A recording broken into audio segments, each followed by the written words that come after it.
নরেন্দ্রনাথ মিত্র, যার একটি গল্প আপনি ফ্রাইডে ক্লাসিক্সে শুনেছেন, অভিনেত্রী, আরেকটি গল্প বিকল্প। এই গল্পটা নিয়ে কাজ করার ইচ্ছে আমার বহুদিন ছিল। গল্পটা আমি বাংলায় পড়ার আগে একটি অনুবাদ পড়েছিলাম ইংরেজিতে। ইংরেজি অনুবাদটা পড়ে আমার মনে এমন একটা প্রতিক্রিয়া হয়েছিল যে আমার তখন মনে হয়েছিল এটা আমায় বাংলাতে পড়তেই হবে, অরিজিনালটা পড়তেই হবে। পড়ার পর আমি অভিভূত বলবো না কি মর্মাহত, না ঠিক আমার যে ফিলিংটা কি হয়েছিল সেটা বলে বোঝানো খুব মুশকিল।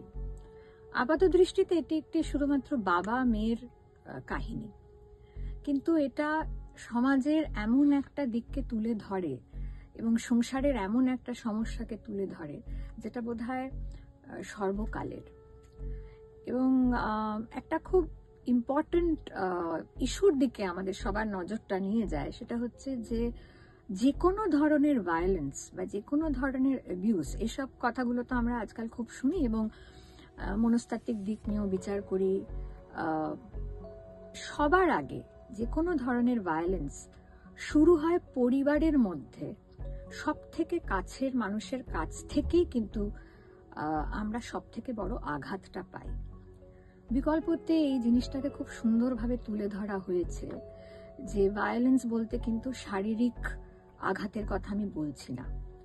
ভায়োলেন্স অনেক রকমের হয়। ইমোশনাল অ্যাবিউস বলতে আমরা যেটা বুঝি সেটার কিন্তু ফল সুদূর প্রসারী হতে পারে, একটা সংসারকে ছাড়খাড় করে দিতে পারে, একটা মানুষের জীবনকে সম্পূর্ণ নষ্ট করে দিতে পারে। এবং নৃশংসতা বলতে আমরা যেটা বুঝি সেটা শুধু রক্তারক্তি কাণ্ডের নৃশংসতা নয়।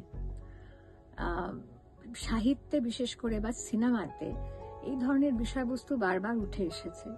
নরেন্দ্রনাথ মিত্রের মতো একজন লেখকের কলমে এই গল্পটি একটি অনবদ্য রূপ পেয়েছে। আমরা চেষ্টা করেছি এটাকে যথাসাধ্য অভিনয়ের মধ্যে দিয়ে ফুটিয়ে তোলার।